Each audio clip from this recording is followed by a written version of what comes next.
उत्तर प्रदेश के powerful news में आपका स्वागत है। चलिए नजर डालते हैं आज की टॉप 25 खबरों पर। मुख्यमंत्री योगी आदित्यनाथ ने पीलीभीत की जनसभा में समाजवादी पार्टी पर सीधा हमला बोला है। सीएम ने कहा कि प्रदेश में अगर साइकिल चलती है तो दंगा होता है। उन्होंने तुष्टीकरण की राजनीति को लेकर सपा और कांग्रेस को घेरे में लिया और जन समर्थन की अपील की। उनके इस बयान ने राजनीतिक गलियारों में हलचल पैदा कर दी है और दोनों दलों के बीच तल्खी और भी बढ़ गई है।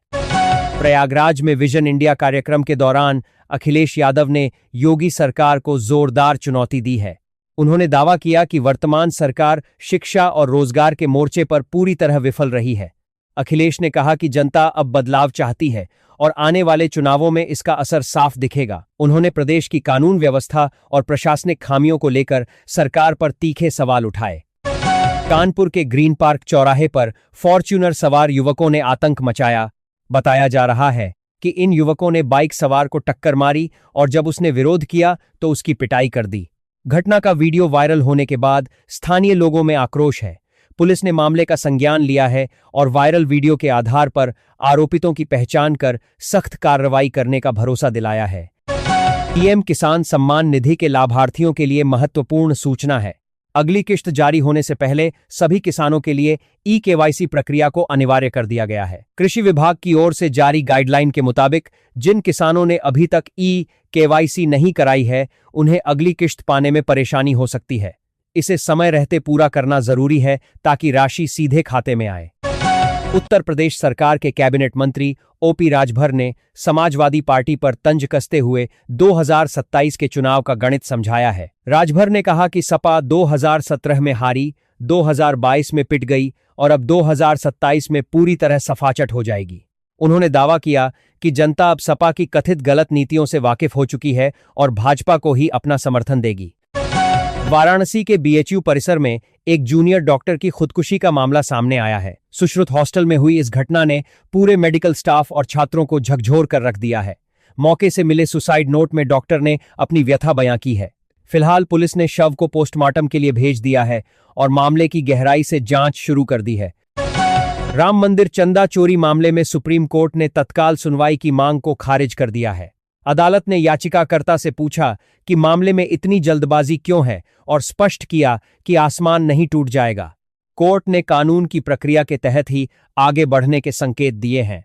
इस निर्णय के बाद मामले की सुनवाई अब सामान्य प्रक्रिया के तहत ही आगे बढ़ेगी। उत्तर प्रदेश में सरकारी नौकरी की तलाश कर रहे युवाओं के लिए अच्छी खबर है। शिक्षा विभाग जल्द ही शिक्षक भर्ती का नया विज्ञापन जारी करने की तैयारी कर रहा है। विभाग ने रिक्त पदों का विवरण जुटाना शुरू कर दिया है। माना जा रहा है कि आने वाले दिनों में परीक्षा की रूपरेखा और आवेदन से जुड़ी विस्तृत जानकारी सार्वजनिक कर दी जाएगी, जिससे युवाओं को बड़ी राहत मिलेगी। सीएम योगी आदित्यनाथ ने कृष्ण जन्मभूमि मुक्ति आंदोलन को लेकर सपा प्रमुख अखिलेश यादव को खुली चुनौती दी है। योगी ने कहा कि अगर अखिलेश में हिम्मत है तो उन्हें इस मुद्दे पर अपना खुलकर समर्थन देना चाहिए। उन्होंने कहा कि विपक्ष खिसियानी बिल्ली की तरह व्यवहार कर रहा है। अखिलेश में हिम्मत है तो कहा, यह बयान राज्य में एक नए सियासी विवाद और चर्चा का केंद्र बन गया है।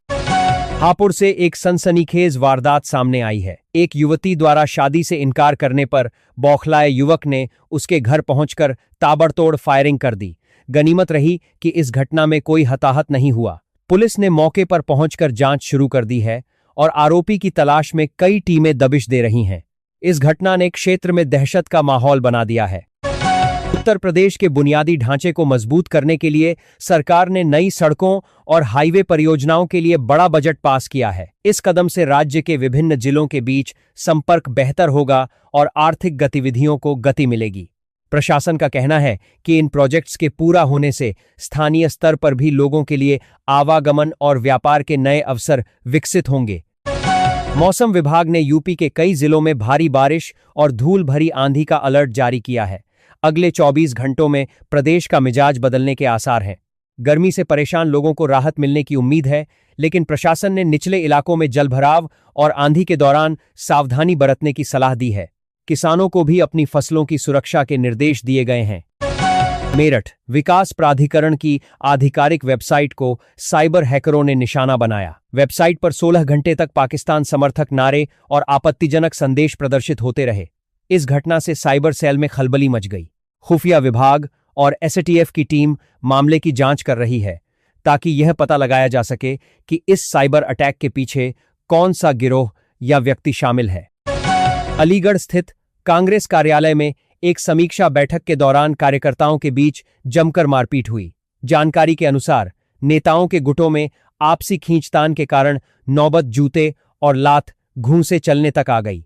पार्टी के वरिष्ठ नेताओं के हस्तक्षेप के बाद मामला शांत हुआ, लेकिन इस घटना ने संगठन के भीतर की गुटबाजी को सार्वजनिक रूप से उजागर कर दिया है, जिससे पार्टी की छवि पर असर पड़ रहा है। उत्तर प्रदेश की विभिन्न पेंशन योजनाओं के लाभार्थियों के लिए अपडेट है। वृद्धा और विधवा पेंशन की अगली किश्त जल्द ही लाभार्थियों के बैंक खातों में हस्तांतरित की जाएगी। प्रशासन ने लाभार्थियों से अपील की है कि वे अपना बैंक खाता आधार से लिंक रखें ताकि पैसा मिलने में कोई तकनीकी दिक्कत न आए। स्टेटस जानने के लिए वे संबंधित पोर्टल पर भी लॉगिन कर सकते हैं। लखनऊ में पुलिस चौकी के पास हुई फायरिंग की घटना ने शहर को हिला दिया है। आपसी विवाद के चलते दो पक्षों में झगड़ा हुआ और बात गोलीबारी तक पहुंच गई, जिसमें एक रेस्टोरेंट कर्मी गंभीर रूप से घायल हो गया। पुलिस ने मौके पर पहुंचकर कार्रवाई शुरू कर दी है। इस तरह के अपराधों के बाद स्थानीय लोगों में पुलिस की सक्रियता और सुरक्षा व्यवस्था को लेकर चिंता बढ़ गई है। आधार कार्ड को लेकर भारतीय विशिष्ट पहचान प्राधिकरण ने नियमों में बदलाव किया है। अब नागरिकों को हर 10 साल में अपने आधार कार्ड का विवरण अपडेट कराना अनिवार्य होगा। इसके लिए जरूरी डॉक्यूमेंट्स जमा करने होंगे ताकि डेटा सही बना रहे। प्रशासन ने नागरिकों से कहा है कि वे समय रहते अपने नजदीकी आधार केंद्र पर जाकर यह प्रक्रिया पूरी कर लें ताकि भविष्य में योजनाओं का लाभ लेने में कोई रुकावट न आए। अयोध्या में फैजाबाद बार एसोसिएशन ने राम मंदिर चंदा हेराफेरी मामले में गिरफ्तार आरोपियों का केस न लड़ने का बड़ा फैसला लिया है। एसोसिएशन ने ऐलान किया है कि चंपत राय समेत अन्य संबंधित अधिकारियों को 3 दिन में अयोध्या छोड़ना होगा। उन्होंने चेतावनी दी है कि जो भी वकील आरोपियों का पक्ष लेगा उस पर जुर्माना लगाया जाएगा। इस निर्णय के बाद वकीलों और ट्रस्ट के बीच तनाव बढ़ गया है। सुल्तानपुर में एक युवक की बीच सड़क गोली मारकर हत्या कर दी गई। मरने से पहले युवक ने एक वीडियो बनाकर अपने हमलावरों के नाम उजागर किए, जो अब सोशल मीडिया पर वायरल हो गया है। परिजनों का आरोप है कि यह पुरानी रंजिश का मामला है। पुलिस ने वीडियो के आधार पर मामला दर्ज कर लिया है और हथियारों की गिरफ्तारी के लिए विशेष टीमें गठित की हैं। उज्ज्वला योजना के लाभार्थियों के लिए राहत भरी खबर है। गैस सिलेंडर पर मिलने वाली सब्सिडी की राशि सीधे लाभार्थियों के बैंक खाते में भेजने का कार्य शुरू कर दिया गया है। सरकार का उद्देश्य है कि आम जनता को महंगाई के इस दौर में गैस सिलेंडर की कीमतों का सीधा असर न पड़े। जिन लाभार्थियों को सब्सिडी नहीं मिल रही है, वे नजदीकी गैस एजेंसी पर संपर्क कर सकते हैं। राम मंदिर चंदा चोरी मामले को लेकर सपा प्रमुख अखिलेश यादव ने ट्रस्ट और भाजपा पर तीखे सवाल उठाए हैं। उन्होंने कहा कि सीसीटीवी का मतलब अब चंदा चोरी हो गया है। अखिलेश ने मांग की कि इस मामले की निष्पक्ष जांच होनी चाहिए और दोषियों के खिलाफ कठोर कार्रवाई की जाए।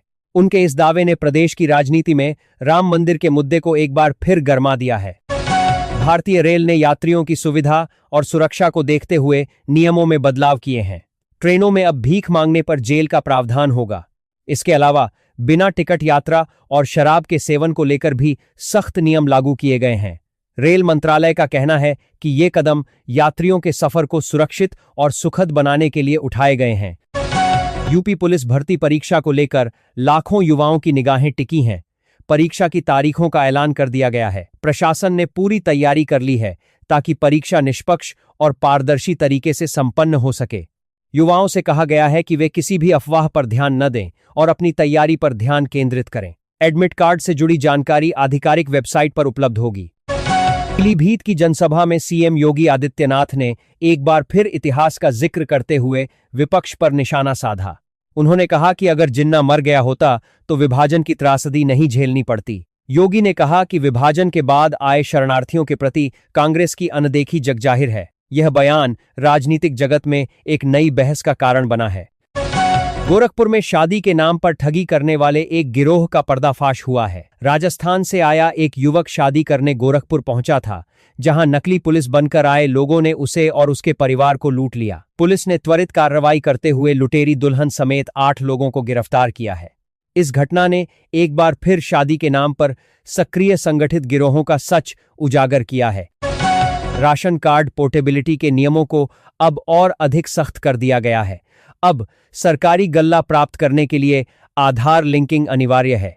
बिना इसके राशन वितरण प्रणाली का लाभ नहीं मिल पाएगा। खाद्य एवं रसद विभाग ने स्पष्ट किया है कि यह कदम फर्जी लाभार्थियों को हटाने और व्यवस्था को पारदर्शी बनाने के लिए उठाया गया है। नोएडा की एक हाईराइज सोसाइटी में भीषण आग लगने से हड़कंप मच गया। एक फ्लैट के एसी में हुए धमाके के बाद आग पूरी इमारत में फैलने लगी, जिससे लोगों में अफरा तफरी का माहौल हो गया। फायर ब्रिगेड की कई गाड़ियों ने घंटों मशक्कत के बाद आग पर काबू पाया। प्रशासन ने हाउसिंग सोसाइटियों में फायर सेफ्टी ऑडिट कराने की बात कही है। बाहुबली बृजेश सिंह ने आगामी विधानसभा चुनाव लड़ने का सार्वजनिक ऐलान कर दिया है। उनके इस फैसले से पूर्वांचल की राजनीति में नए समीकरण बनने के आसार हैं। बृजेश सिंह के चुनाव मैदान में उतरने से किस सीट पर क्या प्रभाव पड़ेगा, इसे लेकर राजनीतिक विश्लेषक अपनी राय रख रहे हैं। उनकी सक्रियता से विरोधियों के लिए चुनौती बढ़ गई है। माध्यमिक शिक्षा विभाग में रिक्त पदों पर जल्द भर्ती प्रक्रिया शुरू होने जा रही है। सीएम योगी आदित्यनाथ ने अधिकारियों को निर्देश दिए हैं कि सभी रिक्तियों को समयबद्ध तरीके से भरा जाए। इस घोषणा से प्रदेश के लाखों बीएड और टीईटी उत्तीर्ण युवाओं में उम्मीद जगी है। भर्ती प्रक्रिया पारदर्शी होगी और इसके लिए मेरिट का विशेष ध्यान रखा जाएगा। मुजफ्फरनगर में बिजली कटौती से परेशान जनता का गुस्सा सड़कों पर फूट पड़ा। लोगों ने बिजली घर पर जमकर हंगामा किया। एक कैबिनेट मंत्री द्वारा बिजली विभाग के चीफ इंजीनियर को धमकी भरा फोन करने का ऑडियो वायरल हुआ, जिसके बाद इंजीनियर पर एफआईआर दर्ज की गई। इस घटना ने प्रशासनिक अमले और जनप्रतिनिधियों के बीच के तनाव को सबके सामने ला दिया है। संभल में प्रशासन ने बड़ी कार्रवाई करते हुए 100 करोड़ रुपए की सरकारी जमीन को माफियाओं के चंगुल से मुक्त कराया है। यह जमीन 60 साल पहले फर्जी पट्टे के माध्यम से निजी हाथों में चली गई थी। जिला प्रशासन की इस कार्रवाई की चारों ओर सराहना हो रही है। अधिकारियों ने चेतावनी दी है कि सरकारी संपत्तियों पर कब्जा करने वालों के खिलाफ आगे भी सख्त कार्रवाई जारी रहेगी। कांग्रेस की अंदरूनी कलह पर भाजपा ने तीखा तंज कसा है। पार्टी प्रवक्ताओं ने कहा कि जो लोग अपनी ही पार्टी को नहीं संभाल पा रहे, वे प्रदेश को क्या संभालेंगे। यह बयान अलीगढ़ में हुई मारपीट की घटना के बाद आया है। भाजपा ने कांग्रेस पर हमला बोलते हुए कहा कि जनता सब देख रही है और आने वाले समय में कांग्रेस को अपनी इन गलतियों का परिणाम भुगतना होगा। यूपी में मानसून की जोरदार एंट्री हो चुकी है। मौसम विभाग का कहना है कि आने वाले दिनों में प्रदेश के अधिकतर हिस्सों में अच्छी बारिश देखने को मिलेगी। इससे किसानों को बड़ी राहत मिली है, जो बारिश का बेसब्री से इंतजार कर रहे थे। हालांकि प्रशासन ने बाढ़ संभावित क्षेत्रों में सतर्क रहने के निर्देश जारी किए हैं, ताकि किसी भी अप्रिय स्थिति से बचा जा सके। पीएम आवास योजना के तहत लाभार्थियों की नई लिस्ट जारी कर दी गई है। जो लोग ग्रामीण क्षेत्रों में रह रहे हैं, वे घर बैठे आधिकारिक पोर्टल पर जाकर अपना नाम चेक कर सकते हैं। इस योजना का उद्देश्य बेघर लोगों को पक्का आवास प्रदान करना है। प्रशासन ने पारदर्शिता के साथ काम करने का दावा किया है। लोग किसी भी प्रकार की सहायता के लिए अपने ब्लॉक कार्यालय से संपर्क कर सकते हैं।